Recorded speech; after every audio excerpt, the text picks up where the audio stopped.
Bonjour, précieux homme de valeur. Bonjour, précieuse femme de valeur. Encore une fois de plus, bienvenue sur le plateau de Leadership Excellence pour femmes par femme. Aujourd'hui, nous allons parler de carrière coaching. Je sais que beaucoup d'entre nous qui sommes des professionnels, en début d'année, nous avons sûrement fixé nos objectifs. Et parmi ces objectifs, beaucoup d'entre nous avions comme vraiment le but ou plutôt l'ambition, je dirais, d'avoir soit une augmentation de salaire ou une promotion ou les deux à la fois. Et l'année a commencé, on commence à être vraiment busy avec les projets au bureau et tout. Et nous sommes maintenant en décembre. Et certains d'entre nous se posent la question, mais qu'est-ce qui est arrivé de euh, de tous mes plans de pouvoir avoir une augmentation de salaire, de pouvoir avoir une promotion ou les deux à la fois. Et certains sont beaucoup frustrés parce qu'ils n'arrivent pas à comprendre pourquoi ils n'arrivent pas à dépasser ce cap. Et c'est pour cela qu'aujourd'hui, j'ai voulu vraiment faire cette présentation de carrière coaching pour vous aider un peu à atteindre ces objectifs en 2022. Nous sommes en décembre 2021 et je suis sûre que si vraiment vous vous focalisez et vous suivez vraiment ce que je vais vous montrer ce matin, je peux vous assurer qu'en décembre de 2022, vous serez de l'autre côté. Vous aurez pu vraiment dépasser ce cap ou de refus ou peut-être de blocage et vous pourrez vraiment regarder en arrière et vous dire que yes, j'ai pu accomplir mes objectifs pour 2022. Aujourd'hui, je vais présenter sur mes stratégies de comment demander une augmentation de salaire et une promotion et obtenir plus que demander. Oui, effectivement, vous pouvez demander une augmentation de salaire simple et l'avoir, ou vous pouvez demander une promotion simple et l'avoir. Et en général, la promotion vient avec une augmentation de salaire en général. Ou bien vous pouvez demander les deux, obtenir les deux et en fait obtenir plus que les deux, c'est-à-dire obtenir que plus que vous avez demandé. Je vais vraiment rentrer dans le détail tout à l'heure. Aujourd'hui, je vais présenter vraiment de façon stratégique. Je vais d'abord parler de comment démystifier certains mythes sur l'augmentation de salaire et la promotion. Et ensuite, je vais vous montrer les 6 étapes de comment faire pour justement demander une augmentation de salaire ou une promotion ou les deux à la fois. Et enfin, je vais partager mes secrets à moi de comment obtenir plus que demander. Voilà. Donc, je vais rapidement parler justement de la première partie, qui est justement la démystification de certains mythes sur l'augmentation de salaire et la promotion. Beaucoup se disent que oui, je suis un très bon travailleur au bureau, dans mon équipe. Je suis un team player. Je travaille pendant des heures supplémentaires. Je prends des projets supplémentaires.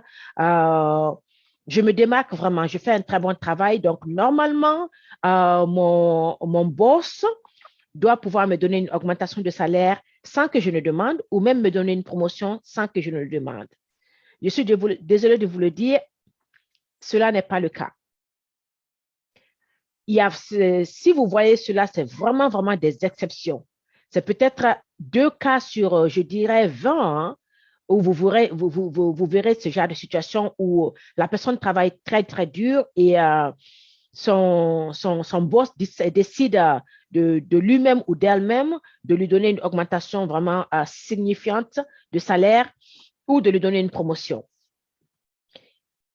Je vais être vraiment clair avec vous. Pour avoir ce que vous voulez à votre lieu de travail et même dans la vie courante, hein, you gotta go and get it. Vous devez vous battre pour cela. Non seulement ça, mais vous devez euh, expresser cela. Vous devez faire savoir votre désir à votre boss. Autrement, les années vont passer, vous allez vous retrouver toujours dans la même position, sans avancement, sans augmentation de salaire et vous allez devenir une personne frustrée au travail. Et à la longue, ça va se répartir sur votre travail et cela peut être vraiment détrimental pour votre carrière. Donc, mythe numéro un, pensez que oui, je suis en train de faire tout ce que je dois faire, je travaille très, très, très fort, je prends des projets supplémentaires et tout. Logiquement, je dois avoir une augmentation de salaire ou une promotion. It's not going to happen. Cela n'est pas une réalité. Je suis désolée de vous le dire. Mythe numéro 2, pensez que oui, OK, j'ai parlé à mon boss pour lui dire que je veux une augmentation ou bien je veux une promotion et que cela va se faire immédiatement ou cela va se réaliser aussi. Ce n'est pas évident. Il y a des stratégies, comme je l'ai dit, il y a un temps stratégique aussi pour cela et il y a un travail de fond qui doit se faire derrière avant que vous ne fassiez cette demande d'augmentation ou de promotion. Donc, c'est un peu les deux mythes que je voulais vraiment démystifier pour vous. Voilà. Donc là, je vais rentrer directement maintenant dans les 6 étapes pour demander une augmentation de salaire. Voilà. Je vais. L'étape numéro 1, je l'appelle observer. Je prends un exemple. Vous commencez dans une nouvelle boîte. Il serait bon pour vous d'apprendre d'abord à observer. Observez la culture de votre lieu de travail parce que chaque lieu de travail, en fait, a sa culture. Hein. Et ce ne serait pas vraiment bien pour vous de commencer immédiatement à vous jeter dans les discussions et tout, mais prenez plutôt du recul, prenez le temps d'observer la culture de votre lieu de travail, comment est-ce que les choses fonctionnent et tout. Voilà. Observez aussi les décideurs clés parce qu'il y a toujours des décideurs clés hein, à un lieu de travail. Donc, ça vous permettra vraiment, et ça, c'est vraiment important parce que tout au long de ma présentation, il y a une des étapes où c'est vraiment important ce que vous allez faire déjà à la première étape, qui est l'observation des décideurs clés, parce que ça va vraiment vous aider plus tard pour monter votre stratégie, pour demander votre augmentation de salaire ou votre promotion. Observons aussi l'équipe, parce que évidemment, qui dit compagnie, organisation, business et tout, parle d'équipe. Donc, vous êtes appelé à travailler avec une équipe directe et indirecte. Donc, observez la dynamique de votre équipe directe, la dynamique aussi avec les autres équipes auxiliaires pour vraiment savoir comment est-ce que les choses fonctionnent et leur façon de travailler. Voilà. Étape numéro 2,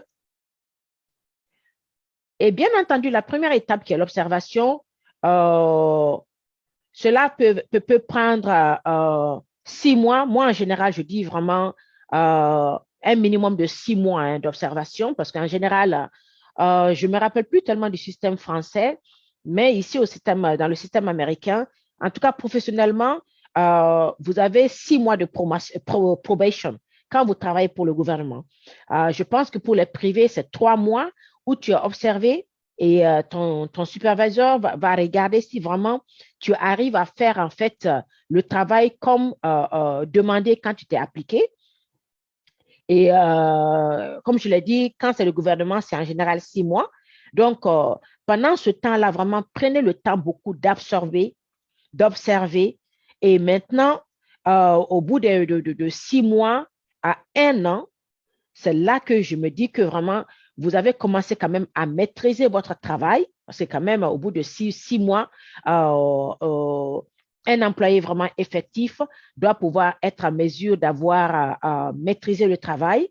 Et là, maintenant, de voir les problèmes qui se posent au lieu de travail. Et quand je dis soyez la solution au problème, ici, ça va demander beaucoup de diplomatie. Hein. Beaucoup de diplomatie. Moi, je vais donner mon cas, par exemple.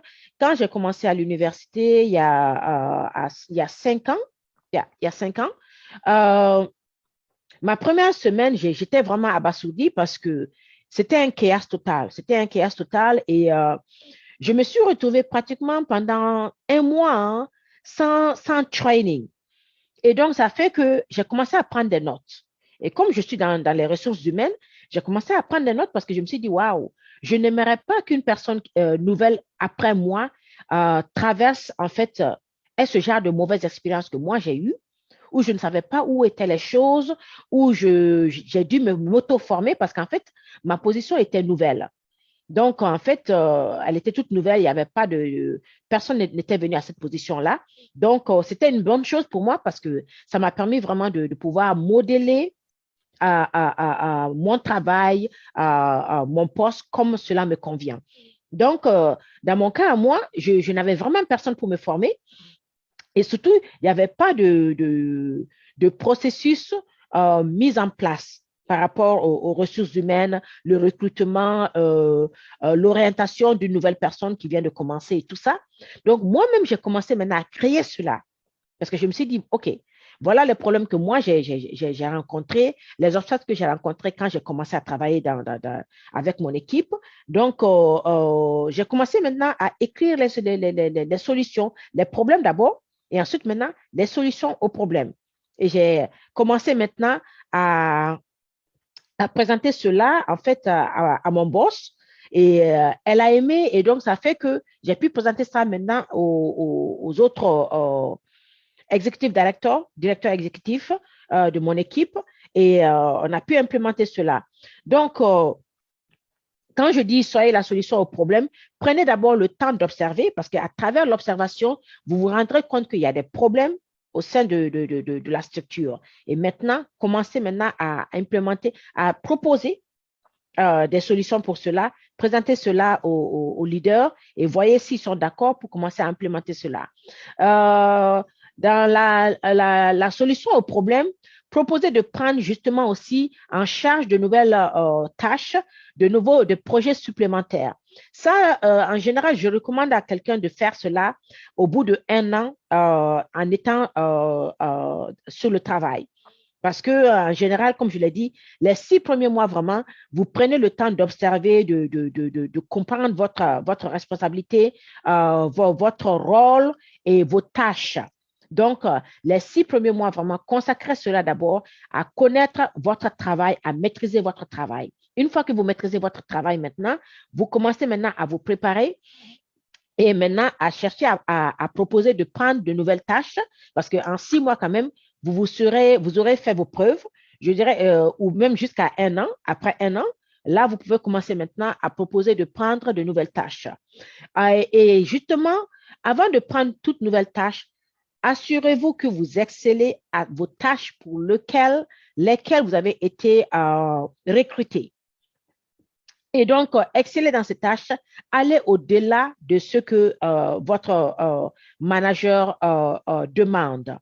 Tout en faisant cela, soyez aussi vraiment méticuleux ou méticuleuse, je dirais, pour garder une trace de tous vos accomplissements et de vos succès. Ce que moi, je fais en général, quand, par exemple, j'ai fait un projet et que ma boss ou même mes boss indirects ont apprécié et qui m'ont envoyé un email pour me dire merci vraiment pour l'excellent travail que tu as fait, j'ai un folder dans ma boîte électronique que j'appelle, par exemple, accomplissement et succès. Et maintenant, je mets tous ces emails, ces courriers électroniques, je les sauvegarde dans ça. Et en général, pour être vraiment spécifique aussi, je mets l'année. Par exemple, si je mets accomplissement et succès, j'ai un fichier pour cela. À l'intérieur de ce fichier, maintenant, je mets par exemple 2021. Donc, ça me permet vraiment de pouvoir mettre tous mes accomplissements pour cette année-là et je les sauvegarde. Je les sauvegarde. Il y a une raison pour laquelle vous devez sauvegarder cela. Et je vais vous expliquer dans les prochaines étapes. Voilà. L'étape numéro 3, développez-vous. Ceci est très, très important parce que quand vous êtes recruté pour une position, il est vraiment bon pour votre carrière de chercher à aller au-delà, de chercher à avoir de nouvelles connaissances, à acquérir de nouvelles connaissances. Et comment est-ce que vous pouvez acquérir ces nouvelles connaissances? À travers la formation, la formation, la formation. Si vous êtes dans la plupart des organisations en général, hein, ils offrent des curriculums de développement où soit l'organisation paye totalement les formations ou bien ils offrent de payer une partie de cela. Je sais que beaucoup d'entre nous se disent que, oh bon, écoute, j'ai déjà du travail, je suis très occupé, j'ai d'autres engagements, je n'ai pas le temps de faire d'autres formations. Mais laissez-moi vous dire, hein, le monde du travail est devenu très, très compétitif. Très compétitif et le seul moyen de pouvoir vraiment être à la hauteur et de pouvoir toujours exceller, c'est de chercher à continuellement se former. Voilà. Et aussi, à travers les formations, soyez stratégiques. Ce n'est pas, par exemple, si vous aspirez à devenir, par exemple, manager en IT, c'est-à-dire dans les computers, vous n'allez pas aller faire des formations, par exemple, en ressources humaines, ça n'a pas de sens. Donc, soyez stratégique dans les formations que vous faites.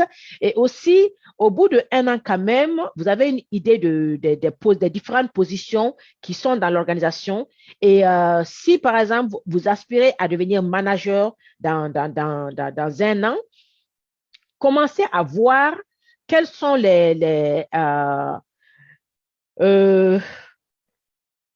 requirements, je cherche un peu mes mots en français ce matin, les requirements, c'est-à-dire le minimum de qualification qui est demandé justement pour être manager. Si par exemple, moi dans mon domaine, comme je suis dans les ressources humaines, il y a beaucoup de certifications internationales pour vraiment pouvoir être à un haut niveau au niveau des ressources humaines. Donc, quand j'ai commencé dans ma boîte, au bout d'1 an, j'ai identifié ces certifications et j'en ai parlé à ma patronne et je lui ai dit, j'aimerais pouvoir prendre ces cours. Donc, elle m'a demandé, mais explique-moi en quoi est-ce que l'organisation va bénéficier de cette formation que tu vas prendre. Donc, je lui ai présenté mon cas, et donc elle a accepté et j'ai pu prendre la formation, les cours, et maintenant j'ai commencé à étudier justement pour passer ces examens-là. Donc, dans le développement personnel, dans le développement professionnel, cherchez toujours aujourd'hui, de nos jours, à avoir les certifications appropriées dans votre domaine ou dans le domaine dans lequel vous voulez avoir la promotion. Aussi, il est très important d'adhérer aux associations professionnelles parce qu'en fait, ça vous permet vraiment de vous update, c'est-à-dire d'être à jour de vos connaissances, d'être à jour des pratiques dans votre domaine professionnel. Voilà. L'étape numéro 4, cultivez votre personal branding. Très, très, très, très important. Aujourd'hui, que ce soit personnel, que ce soit les compagnies, les organisations et même les institutions, hein, nous sommes appelés, chacun de nous, à avoir un branding, c'est-à-dire notre marque personnelle. Comment est-ce que notre image personnelle, cultiver notre image personnelle, comment est-ce que les gens nous voient, comment est-ce que les gens nous perçoivent, notre façon de nous habiller, notre façon de parler, notre façon de nous comporter, que ce soit en public ou en privé, est très, très, très, très important.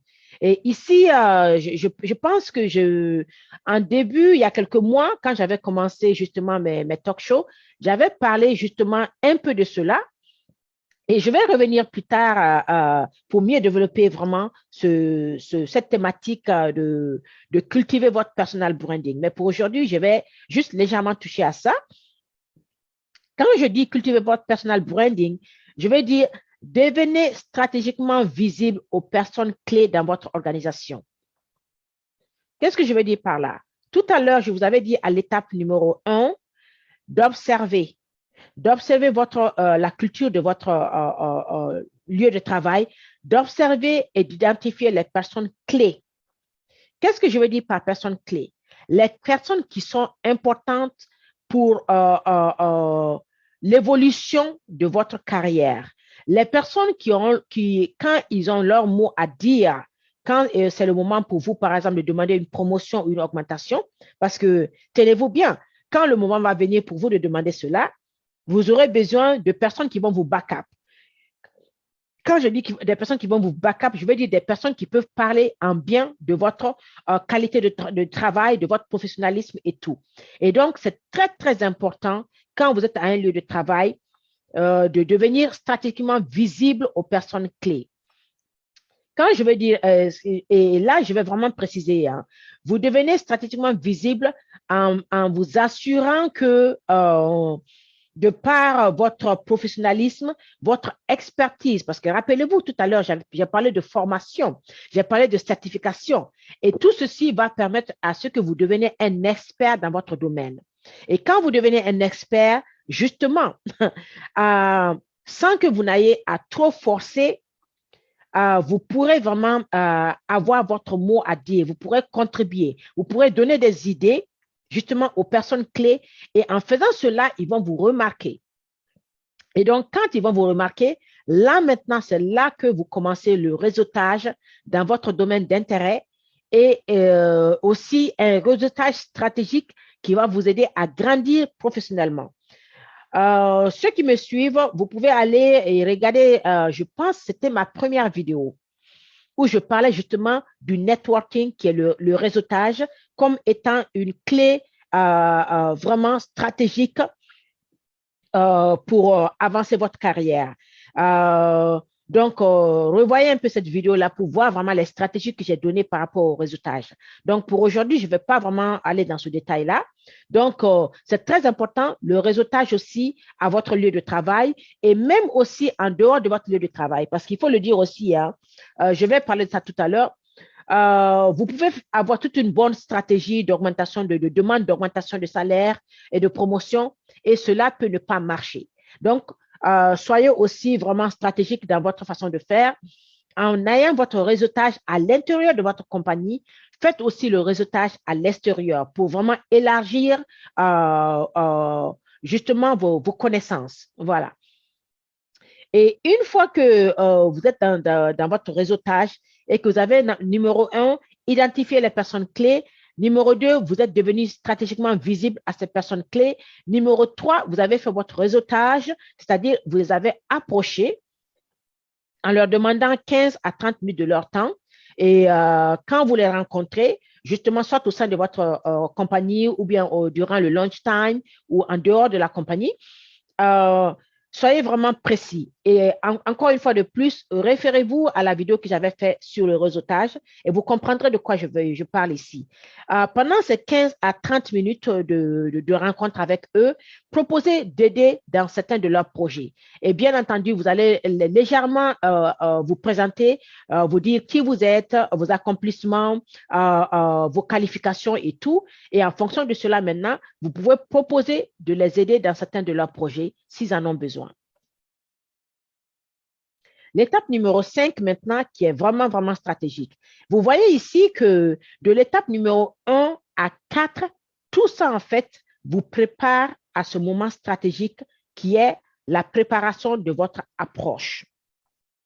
Comme je l'ai dit, vous ne pouvez pas aller immédiatement devant votre superviseur pour parler d'augmentation de salaire ou de promotion sans avoir vraiment fait votre devoir à travers l'étape numéro 1 jusqu'à l'étape numéro 5 que je vais détailler ici. Dans l'étape numéro 5, qui est la préparation de votre approche, faites la recherche sur le salaire de la position que vous visez comme promotion. Faites votre devoir, faites votre recherche, regardez un peu les qualifications qui sont demandées, encore une fois de plus, pour la position que vous visez à être promu. Informez-vous et renforcez le support de vos alliés ici. Là, c'est très, très important. Ça revient encore au réseautage. Hein. Mais là, c'est un réseautage vraiment où quand vous êtes sûr que vous êtes vraiment préparé, vous avez fait vos formations, vous avez eu vos certifications, vous avez fait votre premier réseautage, vous êtes devenu visible aux personnes stratégiques, aux personnes clés dans votre organisation. Là, maintenant, vous pouvez les approcher pour leur parler de votre projet de demander une augmentation de salaire et une promotion à votre superviseur. C'est très important parce que ces gens-là peuvent même appuyer votre demande s'ils ont une bonne relation avec votre patron ou patronne. Ils peuvent aussi vous donner des informations clés de comment procéder ou même eux, leurs expériences à eux, ils peuvent partager cela avec vous. En fonction de cela, maintenant, une fois que vous avez le support de vos alliés, parce que comme je l'ai dit, par exemple, si c'est une promotion où vous devrez appliquer pour la position, vous aurez besoin justement de la référence de ces personnes, de vos alliés au sein de l'organisation pour être, pour donner en fait une bonne recommandation sur votre qualité de travail. Donc, c'est très important qu'ils sachent déjà à l'avance que vous avez comme projet de chercher une augmentation ou une promotion. Ensuite, maintenant, rappelez-vous tout à l'heure, je vous avais dit de rassembler toutes vos réalisations, tous vos accomplissements, tous vos succès. Dans la mesure où vous avez déjà, dès les premières fois où vous avez commencé à avoir ces félicitations, ces emails et autres, vous avez commencé à les regrouper déjà depuis le day one, depuis le premier jour. Donc, normalement, ça ne doit pas être un problème pour vous maintenant de les rassembler et pour maintenant constituer un dossier solide pour votre demande d'augmentation de salaire et de promotion, ou bien juste une demande d'augmentation de salaire ou une simple demande de promotion. Donc, vous aurez besoin de tout ceci pour maintenant monter votre dossier avant de venir devant votre patron ou votre patronne. Une fois que vous avez fait tout ceci, maintenant, vous allez prendre rendez-vous pour rencontrer votre superviseur. Même si avec le temps, vous êtes devenu ami, si je peux me dire, je peux dire cela avec votre boss, soyez professionnel dans cette étape-là. Très, très, très, très important. Considérez toujours que votre boss, c'est votre boss, même si vous êtes devenu ami. Quand il s'agit maintenant de votre salaire, de votre carrière, soyez toujours professionnel. Prenez rendez-vous. Si c'est par exemple une ou un vice-président, passez par sa secrétaire pour prendre rendez-vous. Moi, dans mon cas, je n'ai pas donné trop de détails sur la raison de ma rencontre. J'ai simplement voulu parler avec elle. C'est ce que j'ai dit à son assistante, à sa secrétaire, que je voudrais rencontrer ma vice-présidente pour parler par rapport à mon travail. Et je m'en suis tenue à cela. Parce que donner trop d'informations aussi peut aussi, comment est-ce que je peux dire ça? Peut diminuer en fait l'impact de votre présentation, de votre demande vis-à-vis de votre patron. Parce que, let's say que le ou la patronne n'est pas vraiment enclin à vous donner cette augmentation. Donc, en donnant trop de détails même avant le rendez-vous, ça peut vraiment en fait diminuer l'impact de ce que vous allez lui dire. Donc, je conseille vraiment ici, quand vous prenez le rendez-vous de façon professionnelle à travers la secrétaire, ou si vous avez directement accès à votre patron ou patronne, envoyez un email vraiment professionnel et poli demandant à la rencontrer ou à le rencontrer pour parler de votre travail. Voilà. Là, maintenant, le jour J arrive, l'étape numéro 6, qui est le temps de venir à la table de négociation. Ici, je vais vraiment être claire. En venant à la table de négociation, préparez déjà votre mental à tout ce qui peut arriver. Qu'est-ce que je veux dire par là? Ça peut marcher tout comme ça peut ne pas marcher. Donc, soyez déjà prêts pour un non si tel devrait être le cas. Je vais vous m'expliquer tout à l'heure. Lorsque vous venez à la table de négociation, soyez direct, soyez décisif, soyez précis. Direct, je veux dire par là, OK, la réunion a commencé. De nos jours, toutes les réunions se font maintenant, la plupart des réunions en tout cas se font de façon électronique. Donc, si c'est électronique, je viens, je me connecte et dès que ma patronne se connecte, bonjour madame, par son nom, bien entendu, et remercier votre superviseur pour le temps que il ou elle vous accorde pour cette rencontre et allez directement au but. J'ai tenu à vous rencontrer parce que j'aimerais pouvoir parler, discuter avec vous de ma carrière qui est très, très importante, de ma contribution au sein de notre organisation et de là où je vais aller au sein de l'organisation. Direct, décisif. Et une fois que vous présentez cela, donc, soyez maintenant précis. Comme je l'ai dit, je suis dans votre organisation en tant que vous précisez votre position actuelle et au vu de mes accomplissements, au vu du temps que j'ai passé ici, de tout ce que je contribue au sein de l'organisation, je pense qu'il est temps pour moi de vous présenter ma demande d'augmentation de salaire ou bien ma demande de promotion. Moi, dans mon cas, je n'ai même pas parlé de salaire parce que je sais que quand une promotion vient, ça vient avec une augmentation de salaire. Donc, je suis allée directement au but avec elle. Je voudrais vous demander une promotion à devenir manager. C'est là où je dis que c'est très important d'être précis parce que votre superviseur n'est pas dans votre tête. Donc, vous ne pouvez pas venir à la réunion et puis commencer à tatillonner. Soyez décisif, précis et dites lui ou elle exactement où est-ce que ce que vous voulez. Si c'est une augmentation, parlez de l'augmentation. Si c'est une promotion, dites que vous voulez une promotion, mais précisez aussi la position que vous voulez. Très, très, très, très important.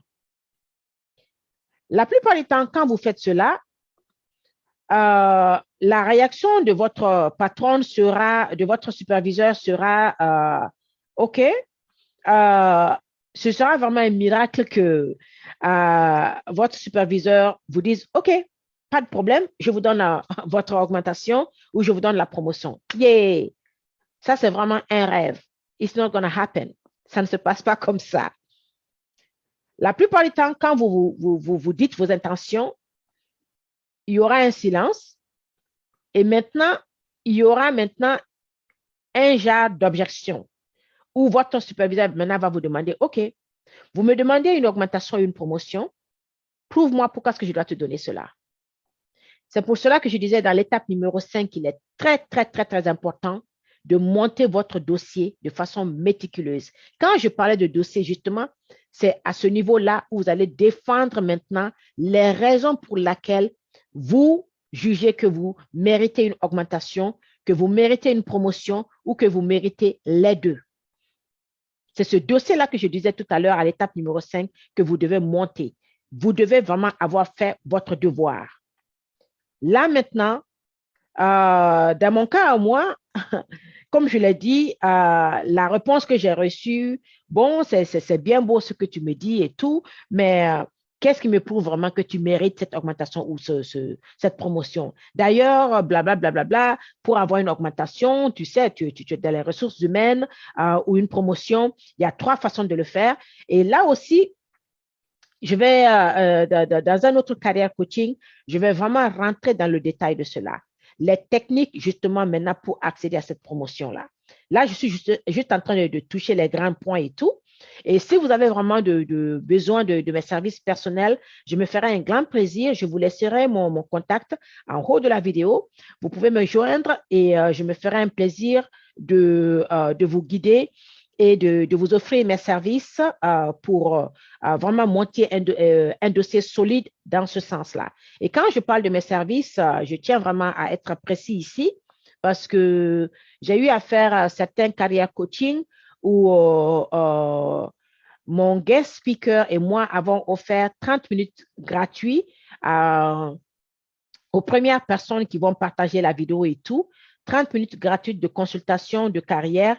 Mais je vous avoue que ces 30 minutes se sont tournées à des heures et des heures et beaucoup qui ont cherché vraiment à aller au-delà, à exagérer sur l'offre gratuite de consultation que nous avions offert.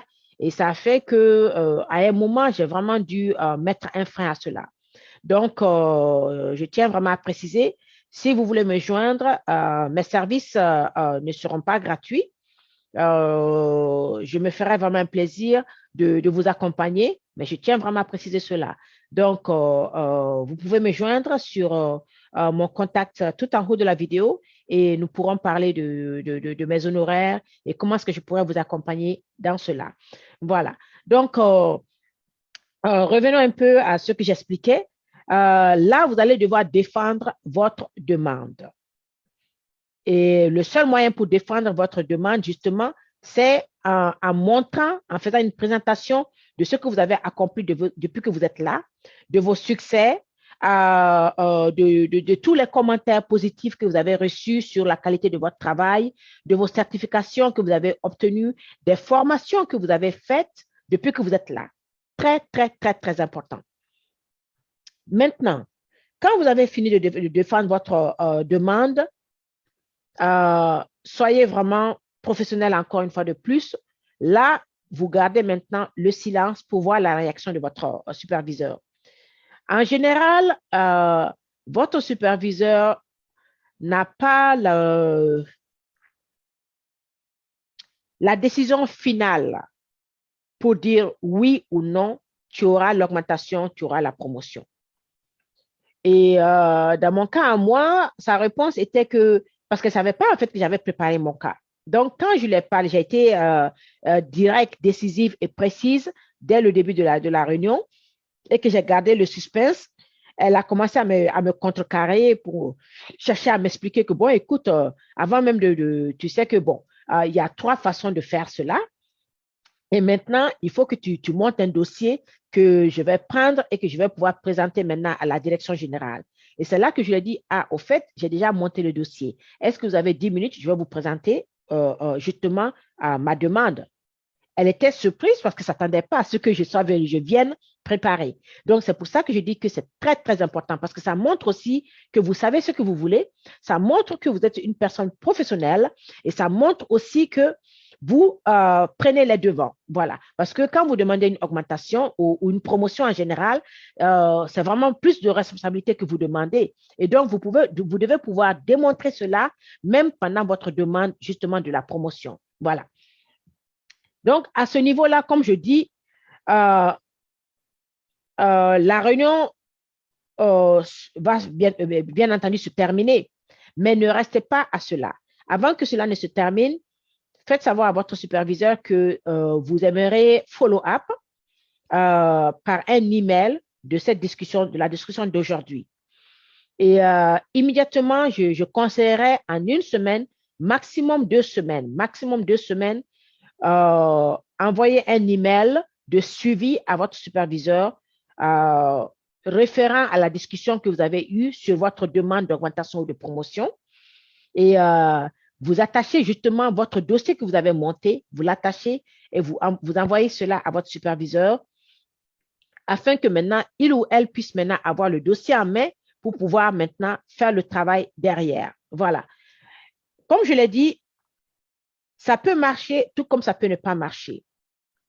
Dans mon cas, moi, le dossier que j'ai monté était vraiment solide. Et donc, ma patronne m'a conseillé en fait de parler à un des directeurs exécutifs, avec une des directeurs exécutifs. Et je travaille déjà avec son équipe. Et donc, elle m'a conseillé, mais écoute, vois avec elle si son budget lui permet de t'avoir maintenant dans l'équipe officiellement, à temps plein avec eux, et maintenant à une position supérieure, et si leur budget peut payer cela. Donc, immédiatement, j'ai contacté la dame, et quand je l'ai contactée, elle m'a dit, oui, effectivement, ma patronne lui a parlé déjà de cela. Donc, on s'est rencontrés, elle m'a écouté et comme déjà elle connaissait le travail que je fais, puisque je travaille déjà avec son équipe, donc, c'était justement une des personnes clés que j'avais approchées dès ma première année, en fin de ma première année à l'université, et je l'avais demandé que j'aimerais qu'elle soit mon mentor. Donc, elle me conseille beaucoup sur les formations que je devais faire, les certifications que je devais faire. Rappelez-vous, le networking. Donc, j'avais fait mon devoir à l'avance.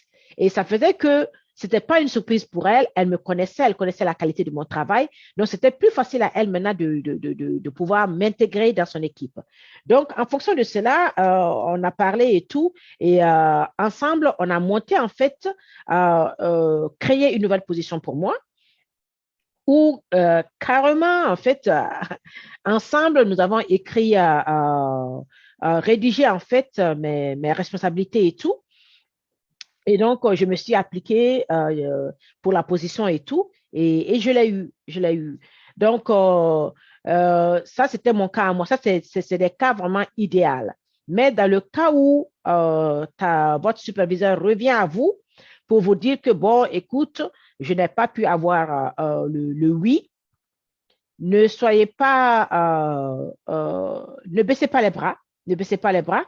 Euh, Demandez simplement à avoir un feedback. Quelles sont les raisons pour lesquelles votre demande a été refusée?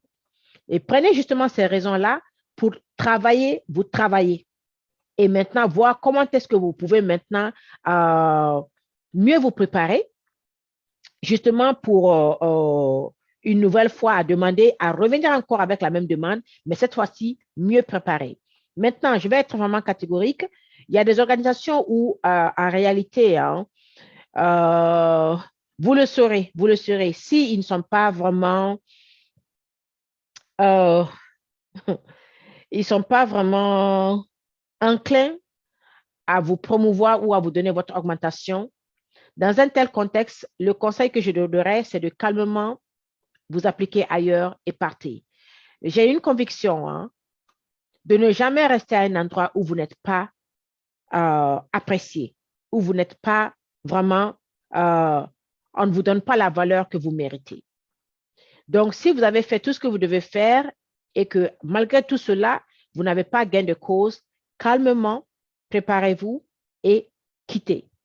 Cherchez notre travail et allez là où vous aurez plus de satisfaction dans le travail et là où aussi on vous donnera plus de valeur par rapport à ce que vous amenez à l'organisation.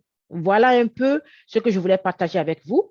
Pour ceux d'entre vous qui viennent de me prendre en cours, aujourd'hui, le carrière coaching, le thème d'aujourd'hui, c'est mes stratégies de comment demander une augmentation et ou une promotion et obtenir plus que demander.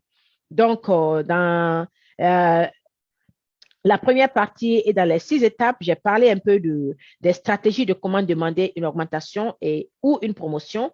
Maintenant, je vais vous parler de ma stratégie pour obtenir plus que demander.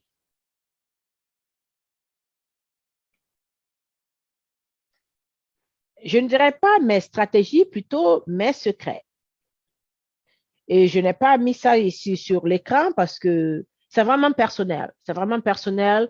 Et ça, c'est des conseils que je donne en fait à mes clients ou mes clientes en fonction de la relation que j'ai développée avec eux.